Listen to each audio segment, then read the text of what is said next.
Good morning, grade 12s. Welcome to our last class of general solutions. We've done general solutions from the beginning of this term now. I hope you've practiced it well, because this is the last little part of the general solution. Goeiemôre Lucy. Ons is amper klaar met die algemene oplossing. Lucy het dit amper onder die knie. Julle moet baie mooi oplet vandag. Klein stukkie werk, eintlik maar net 'n stukkie van dit wat ons alreeds gedoen het. When we look at identities like this, remember that an identity is something that we must prove to be true. So we've got a left-hand side and a right-hand side. En dan moet ek een van die kante gebruik om te bewys dat die uitdrukking waar is. Om te bewys dat ek wel by die ander kant sal uitkom. Maar dit is nie die vraag in hierdie geval. Luister baie mooi graad 12, wat die vraag is in hierdie geval. The question in this case is, where will this identity be undefined? Grade 12's? Waar sal hierdie identiteit ongedefinieerd wees? So wanneer ek die woord ongedefinieerd hoor, dan moet my leerwerk onmiddellik vir my sê wat ongedefinieerdheid beteken. Undefined expressions means that the numerator got nothing to do with this situation. Only the denominator cannot be zero. Otherwise, the expression is undefined. So wanneer ons gaan kyk na ongedefinieerdheid en daar is breuke, soos in hierdie geval, dan mag die noemer nie 0 wees nie. Because when a denominator equals 0, then it means the expression is undefined. Wanneer ons gaan kyk na ons trig funksies, dan weet ons dat die sinusfunksie kontinu is and it looks like this.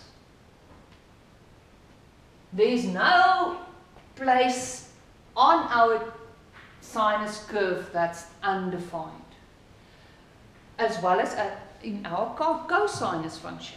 Trig in sin en kosfunksies is daar nêrens plekkies waar daar waardes nie gedefinieer is. Maar by ons tanfunksie weet ons, if you look at your tangent function, you know that there is asymptotes,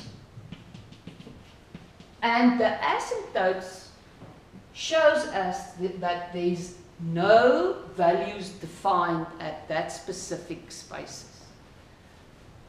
By ons tanfunksie op ons asymptote is daar ongedefinieerde gedeeltes. And when I see a tangent within an expression, and the question is, where will this thing be undefined? Then we must immediately write down the general solution of the asymptotes. En jy kan dit dadelik uit jou kop uit gaan leer, en want waar gaan x ongedefinieerd wees by 'n tanfunksie? By 90 grade trek ons eerste asymptoot en elke 180 grade groter en kleiner, we will find another asymptote. So it will be 90 degrees plus k times 180 degrees, k element of z. So graad 12's, as jy dan sien in 'n uitdrukking waar hulle vra vir watter waardes van x is hierdie uitdrukking ongedefinieerd, dan gaan jy onmiddellik dit neerskryf. 90 grade plus k maal 180 grade, negatief en positiewe kant toe, dek jy alle asymptote van minus oneindig tot by plus oneindig. So you're going to look for the tangent. Doesn't matter where it stands, whether it's a numerator or denominator, doesn't matter. You write this down. Otherwise, you're going to lose 2 marks. When I'm done with that, I'm going to cover now my denominators. Ek gaan na my noemers kyk en ek gaan seker maak dat hulle nie 0 is nie. So die vraag was, vir watter waardes van x is hierdie identiteit ongedefinieerd? So as sin x minus sin 2x gelyk is aan 0, then it means this fraction is undefined because the denominator equals 0. Wanneer die noemer 0 is, beteken dit hierdie breek is ongedefinieerd. So dis die een plek waar hierdie uitdrukking ook ongedefinieerd gaan wees.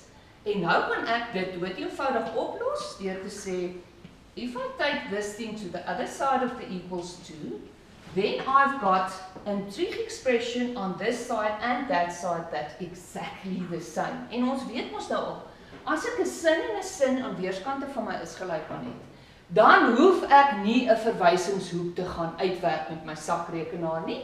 Hierdie is my verwysingshoek. So I'm going to jump immediately to my reference angle.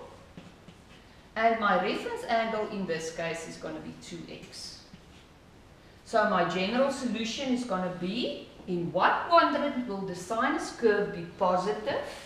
Die sinuskurwe sal positief wees in my eerste kwadrant of in my tweede kwadrant, according to my cast diagram. And now I'm going to take this as my angle, x equals 2x is my reference angle, so it's 0 degrees plus 2x plus k times, and it's a sinus that I'm talking about, so it's 360 degrees. K element of z. So if I take all the x's to my one side, I've got minus x equals k times 360.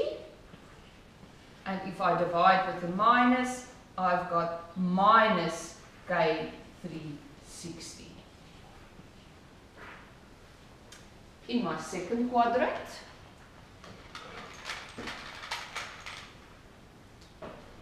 it's going to be x equals 180 degrees minus my reference angle plus k times 360, k element of z. And that's, if I take my x's to the one side, it's minus x equals 180 plus k times 360. And if I divide with minus all over the place, I've got minus 180 minus k times 360 degrees. So that's my general solution for this fraction if it's going to be undefined. But I'm not done with the fractions, because on the right hand side I've got another fraction where tangent of x can also be 0, and that will make that fraction undefined. So I must cover that as well. I cover all the fractions. So waar tan x is gelyk aan 0, hier kry ek verwysingshoek met my sakrekenaar. Waar is tan x gelyk aan 0? My verwysingshoek, ken ons my tan funksie, waar x gelyk is aan 0 grade. So ek kan gaan sê, waar is tan positief? Tan is positief in my eerste en in my derde kwadrant. My first quadrant, or my third quadrant. So now again, I'm going to take x. In my first quadrant, my reference angle is 0 degrees plus k times 180 degrees, k element of z.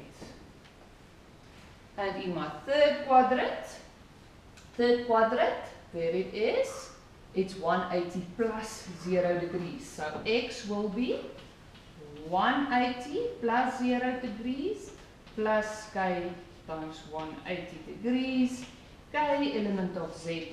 And now I've covered all the possible places where a fraction can be undefined, and I've covered my asymptotes of my tangent function.